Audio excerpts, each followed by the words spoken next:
Inventing the Future. Postcapitalism and a World Without Work. By Nick Srnicek and Alex Williams. Chapter 3. Why are they winning? The making of neoliberal hegemony. We are all Keynesians now. Milton Friedman.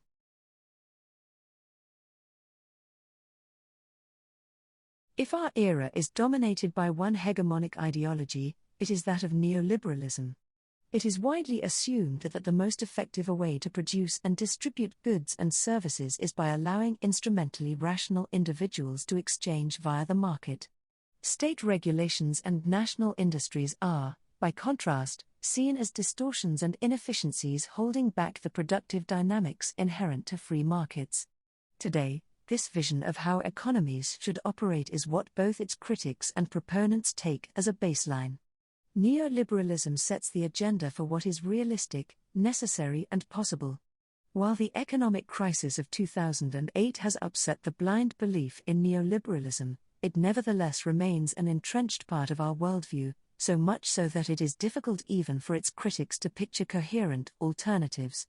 Yet this ideology of neoliberalism did not emerge fully formed from the minds of Milton Friedman or Friedrich Hayek, or even the Chicago School, and its global hegemony did not arise inevitably from capitalism's logic. In its origins, neoliberalism was a fringe theory. Its adherents found it difficult to gain employment, were often untenured, and were mocked by the Keynesian mainstream. Neoliberalism was far from being the world-dominating ideology it would eventually become. The question this chapter will focus on is, how did a small band of neoliberals manage to reshape the world so radically? Neoliberalism was never a given, never a necessary endpoint of capitalist accumulation. Rather, it was a political project from the beginning, and a massively successful one in the end. It succeeded by skillfully constructing an ideology and the infrastructure to support it, and by operating in a non-folk political manner. This chapter aims to show that neoliberalism functioned as an expansive universal ideology. From humble beginnings, the universalizing logic of neoliberalism made it capable of spreading across the world, infiltrating the media, the academy, the policy world, education, labor practices, and the effects, feelings and identities of everyday people. This chapter therefore focuses primarily on how neoliberal hegemony was constructed, rather than on the specific content of neoliberalism. What is of greatest interest is how it was able to transform the ideological and material fabric of global society. What standard histories of neoliberalism often neglect is the ways in which the main components of this ideological architecture were systematically and painstakingly set in place in the decades prior to the 1970s. It is in this prehistory of the neoliberal era that we can discern an alternative mode of political action, one that evades the limits of folk politics. This is not to say that this prehistory provides a model for any future leftist programs simply to copy, rather, it is an instructive case study in how the right was able to move beyond folk politics and create a new hegemony. The history of neoliberalism has been one of contingencies, struggle, concentrated action, patience and grand-scale strategic thinking. It has been a flexible idea, actualized in various ways according to the specific circumstances it encountered, from Germany in the 1940s, Chile in the 1970s and the UK in the 1980s, to post-Hussein Iraq in the 2000s. This versatility has made neoliberalism a sometimes contradictory project, but one that succeeds precisely by transforming these contradictions into productive tensions. These tensions and variations have led some to believe that the term neoliberalism is meaningless and should be relegated to polemics. But the term has some validity, even if it is often used loosely. In popular perception, neoliberalism is usually identified with a glorification of free markets, a position that also entails a commitment to free trade, private property rights and the free movement of capital. Defining neoliberalism as the veneration of free markets is problematic, however, because many ostensibly neoliberal states do not adhere to free market policies. Others have argued that neoliberalism is predicated upon instilling competition wherever possible. This makes sense of the drive towards privatization, but it fails to explain the debates within neoliberalism about whether competition is an ultimate good or not. Some take into account these tensions within neoliberalism and recognize it as the political, rather than economic, project of a particular class. There is certainly some truth to this claim, but, taken at face value, it cannot explain why neoliberal ideology was rejected for so long by the capitalist classes that purportedly benefit from it. Our view is that, contrary to its popular presentation, neoliberalism differs from classical liberalism in ascribing a significant role to the state. A major task of neoliberalism has therefore been to take control of the state and repurpose it. Whereas classical liberalism advocated respect for a naturalized sphere supposedly beyond state control, the natural laws of man and the market, neoliberals understand that markets are not natural. Markets do not spontaneously emerge as the state backs away, but must instead be consciously constructed, sometimes from the ground up. For instance, there is no natural market for the commons, water, fresh air, land, or for healthcare, or for education. These and other markets must be built through an elaborate array of material, technical and legal constructs. Carbon markets required years to be built. Volatility markets exist in large part as a function of abstract financial models, and even the most basic markets require intricate design. Under neoliberalism, the state therefore takes on a significant role in creating natural markets. The state also has an important role in sustaining these markets. Neoliberalism demands that the state defend property rights, enforce contracts, impose antitrust laws, repress social dissent and maintain price stability at all costs. This latter demand, in particular, has greatly expanded in the wake of the 2008 crisis into the full-spectrum management of monetary issues through central banks. We therefore make a grave mistake if we think the neoliberal state is intended simply to step back from markets. The unprecedented interventions by central banks into financial markets are symptomatic not of the neoliberal state's collapse, but of its central function, to create and sustain markets at all costs. Yet it has been an arduous and winding path from neoliberalism's origins to the present, in which its ideas hold sway over those injecting trillions of dollars into the market. The neoliberal thought collective. The origins of neoliberalism are disparate, both geographically and intellectually. Elements of what would become the neoliberal project can be found in 1920s Vienna, 1930s Chicago and London, and 1930s and 1940s Germany. Throughout these decades, national movements worked on the margins of academia to maintain liberal ideas. It was not until 1938 that these independent movements were to gain their first transnational organization, resulting from the Walter Lippmann Colloquium held in Paris just before the eruption of World War II. For the first time, this event brought together the classical liberal theorists, the new German order liberals, the British LSE liberals, and Austrian economists such as Friedrich Hayek and Ludwig von Mises. It focused on the historical ebbing of classical liberalism in the face of rising collectivism, and it was here that the first steps were made in consolidating a group of new liberal thinkers.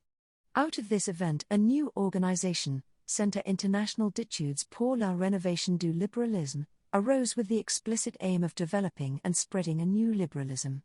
The outbreak of World War II quickly put an end to the ambitious aims of this organization, but the network of people involved would continue to work towards developing a neoliberalism. The seeds of the global neoliberal infrastructure had been planted. It was an idea of Hayek's that ultimately mobilized this infrastructure into a neoliberal thought collective and inaugurated the slow rise of the new hegemony. Since the Walter Lippmann Colloquium had been buried in the onslaught of World War II, the transnational infrastructure of an incipient neoliberalism had to be reconstructed. A chance meeting with a Swiss businessman in 1945 gave Hayek the financial means to put his ideas into action. Thus was born the Mont Pelerin Society, MPS, a closed intellectual network that provided the basic ideological infrastructure for neoliberalism to ferment. It is no exaggeration to say that almost all of the important figures in the post-war creation of neoliberalism were in attendance at its first meeting in 1947, including the Austrian economists, the UK liberals, the Chicago School, the German order liberals and a French contingent. From its beginnings, the MPS was consciously focused on changing political common sense and sought to develop a liberal utopia.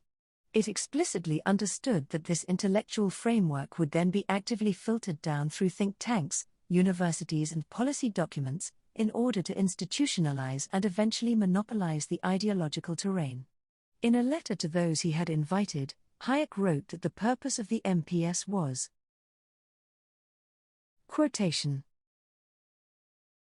to enlist the support of the best minds in formulating a program which has a chance of gaining general support. Our effort therefore differs from any political task in that it must be essentially a long-run effort, concerned not so much with what would be immediately practicable, but with the beliefs which must gain ascendance if the dangers are to be averted which at the moment threaten individual freedom. End of quotation by Hayek. The Society thus made a commitment to a long-run war of position in the battle of ideas. Privatized, strategic, elite deliberation was therefore established as the modus operandi. Opening the 10-day event, Hayek diagnosed the problem of the new liberals, a lack of alternatives to the existing, Keynesian, order. There was no consistent philosophy of the opposition groups and no real program for change. As a result of this diagnosis, Hayek defined the central goal of the Mont Pelerin Society as changing elite opinion in order to establish the parameters within which public opinion could then be formed. Contrary to a common assumption, capitalists did not initially see neoliberalism as being in their interests. A major task of the MPS was therefore to educate capitalists as to why they should become neoliberals. In order to achieve these goals, the vision of effective action was one of operating on the invisible framework of political common sense that was formed by the ideas circulating in elite networks. From its origins, the MPS eschewed folk politics by working with a global horizon, by working abstractly, outside the parameters of existing possibilities, and by formulating a clear strategic conception of the terrain to be occupied, namely, elite opinion, in order to change political common sense. Behind this set of goals there lay a consistent but highly flexible account of what was new about neoliberalism.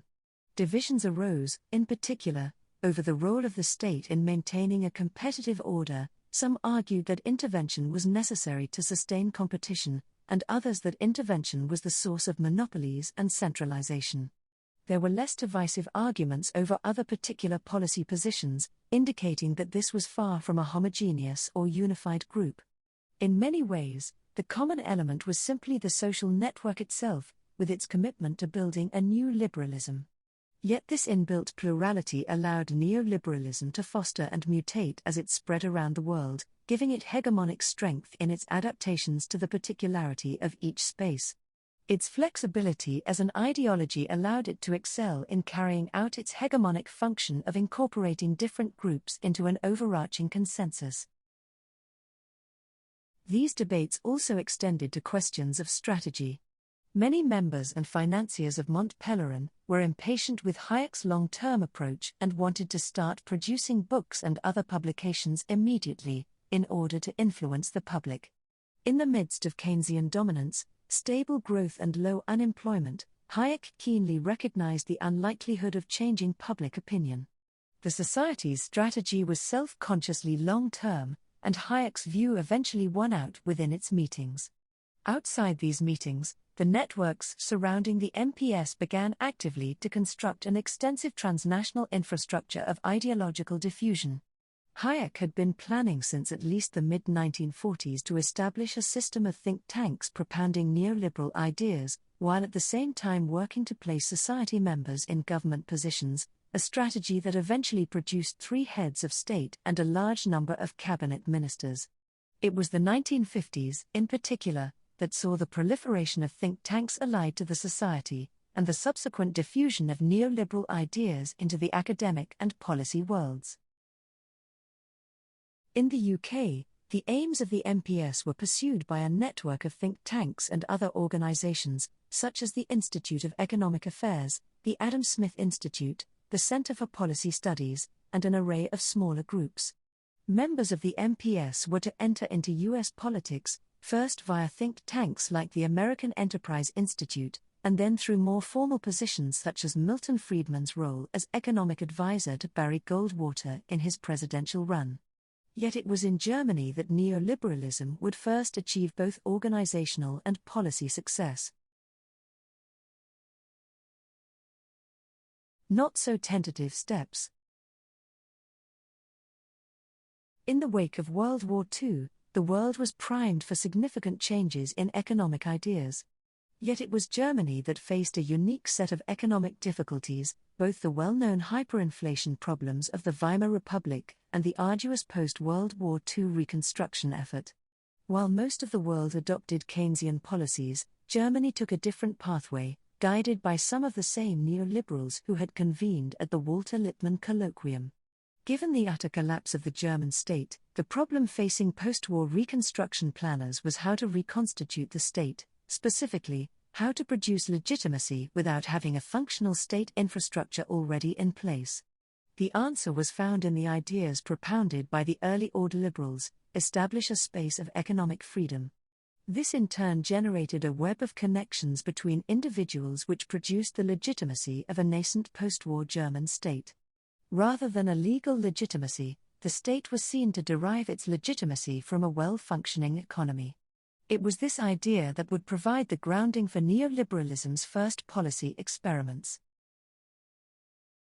Following World War II, the order liberals began to move into government positions and implement their ideas, establishing the material and institutional foothold from which to shape economic ideology. The first, and perhaps most historically significant position, was the appointment of Ludwig Erhard to the Directorate of Economics in the post-war administrative zone of the British and US militaries.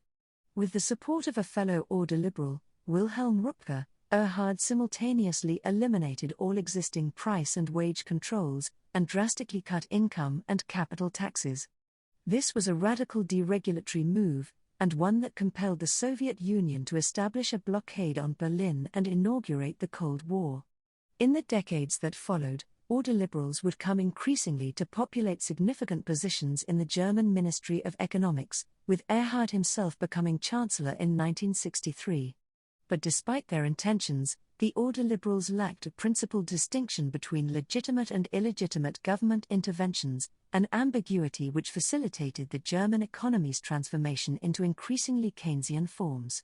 Interventions to maintain competition shaded into interventions to provide welfare, and by the 1970s Germany had become a standard social democratic state. The difficulties encountered in the policy world did not stop neoliberalism from innovating on other terrains, though, in particular, the space of the so-called second-hand dealers in ideas. Second-hand dealers. Neoliberals had long emphasized the importance of using a variety of venues to influence elites and construct a new common sense. In the post-war era, this approach spanned academia, the media and the policy world. But one of the primary innovations for neoliberal consolidation of the ideological sphere was the use of think tanks.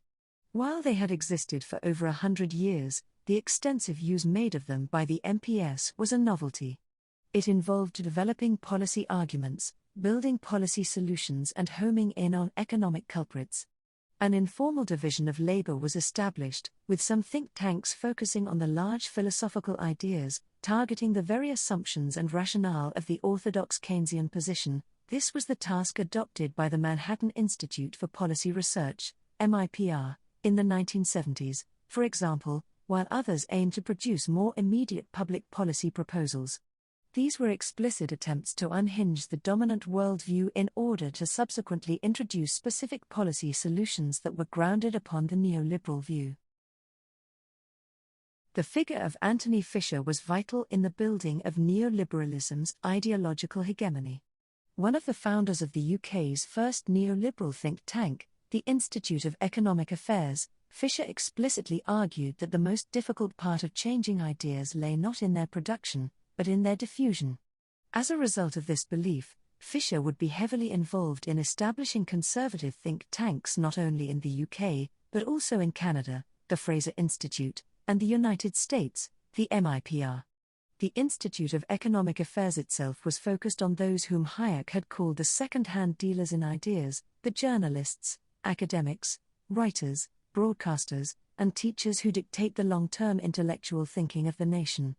The explicit intention was to change the ideological fabric of the British elite, infiltrating and subtly altering the terms of discourse.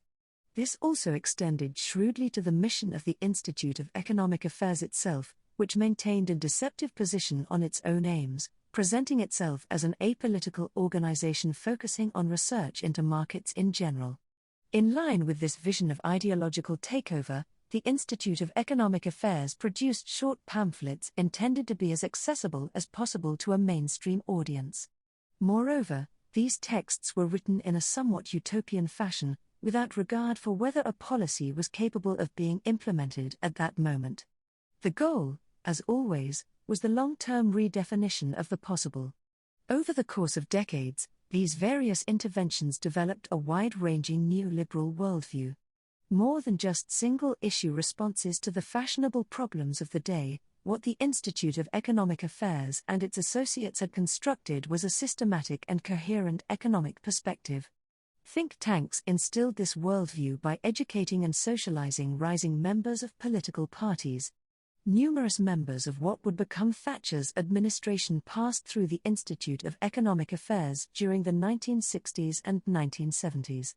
The outcome of the efforts of the Institute of Economic Affairs was not only to subtly transform the economic discourse in Britain, but also to naturalize two particular policies: the necessity of attacking trade union power, and the imperative of monetary stability. The former would purportedly let markets freely adapt to changing economic circumstances, while the latter would provide the basic price stability needed for a healthy capitalist economy.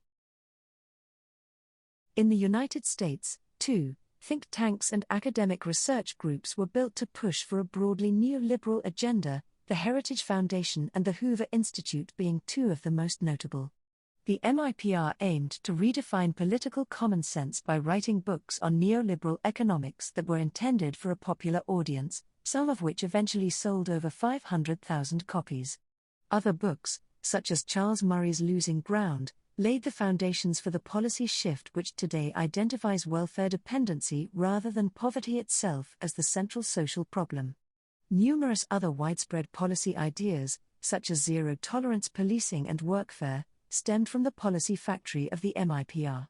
Its books succeeded in their objective of changing the common sense of the political classes and the public. The think tank, as an organizational form, was so integral to neoliberalism's ideological success that the very process of creating think tanks was itself institutionalized. The Atlas Economic Research Foundation, founded in 1981 by Fisher, declared as its explicit aim to institutionalize this process of helping start up new think tanks.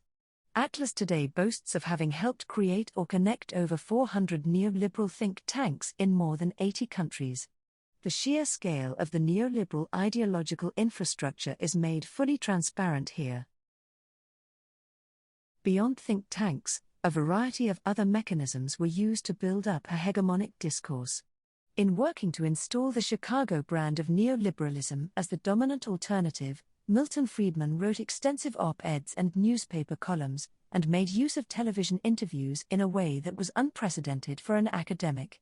Businesses funded projects to turn his work into popular television shows, taking the media terrain by storm. These technological tools were the essential means he used to diffuse his economic vision to policymakers and the public. Newspapers such as the Wall Street Journal, Daily Telegraph and Financial Times paralleled this effort, shaping the public's perspective by invoking neoliberal policies at every opportunity. Business schools and management consultancies also began to adopt and spread neoliberal ideas about corporate forms, and the Chicago School became a global beacon of neoliberal thought. Such institutions were crucial for the spread of neoliberal hegemony, since they were often the training grounds of the global elite.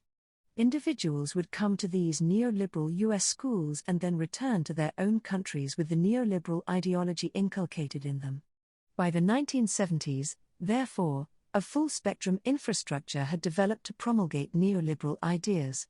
Think tanks and utopian proclamations organized long-term thinking, public-facing speeches, pamphlets and media efforts framed the general outlines of the neoliberal common sense, and politicians and policy proposals made tactical interventions into the political terrain. Yet, despite their increasingly hegemonic potential, a mere decade prior to the arrival in office of Thatcher and Reagan, Keynesianism still reflected the most widely accepted approach to organizing states and markets. The ideas of this group of neoliberal intellectuals were still often seen as senseless throwbacks to the failed policies of the pre-Great Depression era. But this would all change by the 1980s, a decade that would leave Keynesianism in disarray and enshrine neoliberalism as the preeminent model for economic modernization. Grasping the wheel. Having made national inroads, neoliberalism first gained serious international prominence in the 1970s, as a response to the combined pressures of high unemployment and high inflation, both of which had originated in oil shocks, general commodity price rises, wage increases and the expansion of credit. The dominant Keynesian approach to the economy had argued that governments should stimulate the economy by putting money into it when unemployment was rising, but, when inflation was rising, take money out of the economy, to slow down price rises. In the 1970s, however, both problems arose simultaneously, rising inflation and rising unemployment, or stagflation. The traditional Keynesian policy solutions were incapable of dealing with this conjunction, thus seemingly dictating a turn to alternative theories. It is important to be clear that, at this point, multiple interpretations of the economic problem were possible. The production of inflation through wage rigidities and trade union power was not the only possible framing of the problem, and neoliberalism was not the only possible solution. Alternative interpretations were available, alternative answers possible. In the moment, no one knew what the way out would be. The neoliberal narrative of the crisis, for instance, plays down the role of banking deregulation by UK Chancellor Anthony Barber in the early 1970s and the breakdown of the Bretton Woods system. These deregulations sparked a surge in the monetary base and a subsequent surge in price inflation, and then wage inflation. In other words, an alternative narrative was possible in which the problem was not strong unions, but rather deregulated finance. That the neoliberal story won out is in no small measure because of the ideological infrastructure that adherents to its ideas had constructed over decades. The neoliberals found themselves well placed, since they had routinely argued that inflation was a necessary outcome of the welfare state's unwillingness to break wage and price rigidities. They had both a diagnosis of the problem and a solution. Government officials who were uncertain about what to do in the face of crisis found a plausible story in neoliberalism. It was thus the long-term construction of intellectual hegemony by the neoliberal thought collective that left them well positioned to leverage their ideas into power. As Milton Friedman famously put it, only a crisis, actual or perceived, produces real change.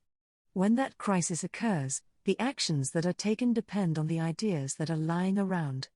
That, I believe, is our basic function, to develop alternatives to existing policies, to keep them alive and available until the politically impossible becomes the politically inevitable. This program spells out exactly what happened in the 1970s crisis. If alternative analyses of the crisis had been accepted, it would have entailed a policy response different from that of neoliberalism. Rather than attacking the power of labor, for example, politicians could have responded by re-regulating credit creation. In other words, neoliberalism was not a necessary outcome, but a political construction. While Keynesian approaches were eventually able to develop an explanation of stagflation, by then it was too late, and the neoliberal approach had taken over academic economics and the policy world. In short, neoliberalism had become hegemonic. The decade after 1979 saw Margaret Thatcher elected as the British Prime Minister, Paul Volcker appointed as Chairman of the Federal Reserve, and Ronald Reagan elected President of the United States. The IMF and World Bank, facing identity crises after the breakdown of the Bretton Woods system, were rapidly infiltrated and converted into crucibles of the true neoliberal faith by the 1980s. France undertook a neoliberal turn during the Mitterrand administration in the early 1980s, and the major economies of Europe became bound by the neoliberal policies embodied in the Constitution of the European Union. In the United States and UK, a wave of systematic attacks were launched against the power of labor. Piece by piece, trade unions were demolished and labor regulations dismantled. Capital controls were loosened, finance was deregulated, and the welfare state began to be scavenged for profitable parts. Outside Europe and North America, neoliberalism had already been forced on Chile and Argentina in the aftermath of military coups in the 1970s. The developing world debt crisis of the 1980s acted as a key moment to break traditional proto-socialist hegemonies and institute a turn to neoliberalism across the world. Moreover, with the breakdown of the USSR, Eastern Europe saw a wave of neoliberalizing trends that were spurred on by Western economic advisors. It is estimated that these privatizing policies in former Soviet nations led to 1 million deaths, proving that privatization could be just as deadly as collectivization, and that the expansion of neoliberalism was a far from bloodless affair. Misery, death and dictatorships lay in the wake of its advances across the globe. This was a normative regime that had forced itself into the everyday psychic and bodily reality of the world's population. By the mid-1990s, with the collapse of the USSR, neoliberalism's extension via IMF structural adjustment policies, its consolidation in the UK's New Labour and Clinton's US administration, and its ubiquity in the academic field of economics, neoliberalism had reached its hegemonic peak. The novel conjunctural moment of the 1970s was quickly forgotten by the public, and neoliberalism took on the universal and natural qualities that Thatcher's doctrine of there is no alternative had espoused. Neoliberalism had become a new common sense, accepted by every party in power. It mattered little whether the left or right won, neoliberalism had stacked the deck. The impossible becomes inevitable. As we have seen, neoliberalism propagated its ideology through a division of labor, academics shaping education, think tanks influencing policy, and popularizers manipulating the media. The inculcation of neoliberalism involved a full-spectrum project of constructing a hegemonic worldview. A new common sense was built that came to co-opt and eventually dominate the terminology of modernity and freedom, terminology that 50 years ago would have had very different connotations.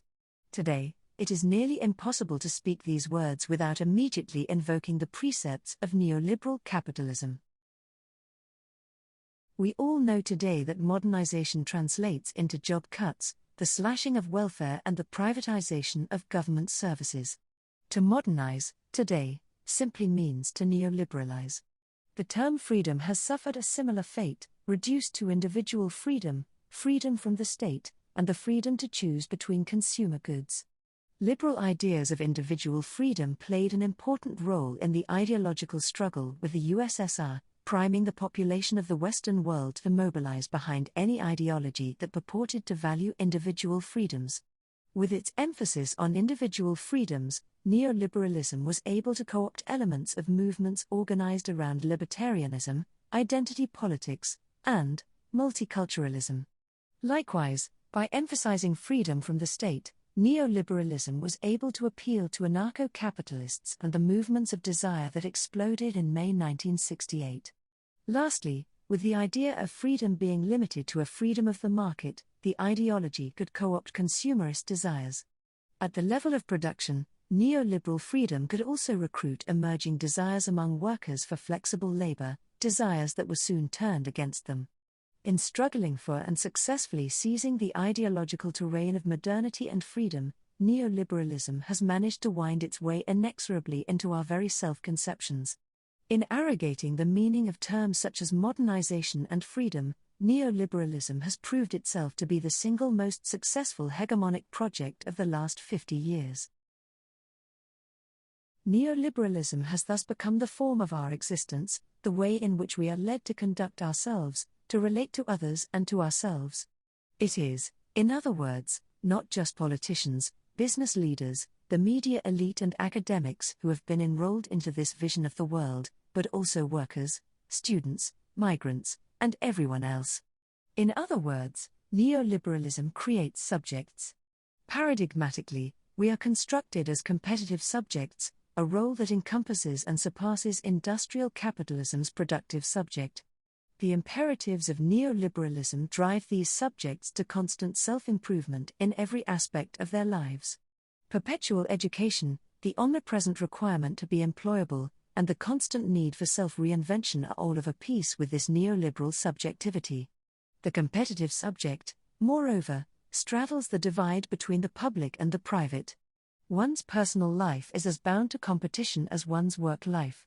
Under these conditions, it is no surprise that anxiety proliferates in contemporary societies. Indeed, an entire battery of psychopathologies has been exacerbated under neoliberalism. Stress, anxiety, depression and attention deficit disorders are increasingly common psychological responses to the world around us. Crucially, the construction of everyday neoliberalism has also been a primary source of political passivity. Even if you do not buy into the ideology, its effects nevertheless force you into increasingly precarious situations and increasingly entrepreneurial inclinations. We need money to survive, so we market ourselves, do multiple jobs, stress and worry about how to pay rent, pinch pennies at the grocery store, and turn socializing into networking. Given these effects, political mobilization becomes a dream that is perpetually postponed, driven away by the anxieties and pressures of everyday life. At the same time, we should recognize that this production of subjectivity was not simply an external imposition. Hegemony, in all its forms, operates not as an illusion, but as something that builds on the very real desires of the population. Neoliberal hegemony has played upon ideas, yearnings and drives already existing within society, mobilizing and promising to fulfill those that could be aligned with its basic agenda. The worship of individual freedom, the value ascribed to hard work, freedom from the rigid work week, individual expression through work, the belief in meritocracy, the bitterness felt at corrupt politicians, unions and bureaucracies, these beliefs and desires pre-exist neoliberalism and find expression in it. Bridging the left-right divide, many people today are simply angry at what they see as others taking advantage of the system. Hatred for the rich tax evader combines easily with disgust for the poor welfare cheat. Anger at the oppressive employer becomes indistinguishable from anger at all politicians. This is linked with the spread of middle-class identities and aspirations. Desires for home ownership, self-reliance and entrepreneurial spirit were fostered and extended into formerly working-class social spaces. Neoliberal ideology has a grounding in lived experience and does not exist simply as an academic puzzle. Neoliberalism has become parasitical on everyday experience, and any critical analysis that misses this is bound to misrecognize the deep roots of neoliberalism in today's society. Over the course of decades, neoliberalism has therefore come to shape not only elite opinions and beliefs, but also the normative fabric of everyday life itself. The particular interests of neoliberals have become universalized, which is to say, hegemonic. Neoliberalism constitutes our collective common sense, making us its subjects whether we believe in it or not. A Mont Pelerin of the left?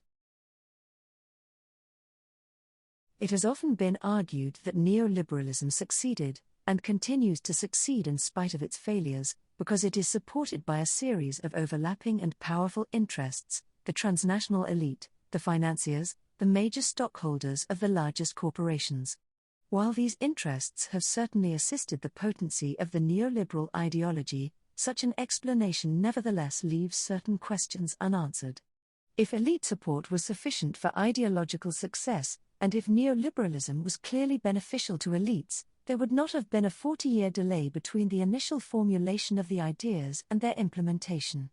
Instead, the embedded liberalism of Keynesianism remained ideologically dominant even as it constrained powerful interests.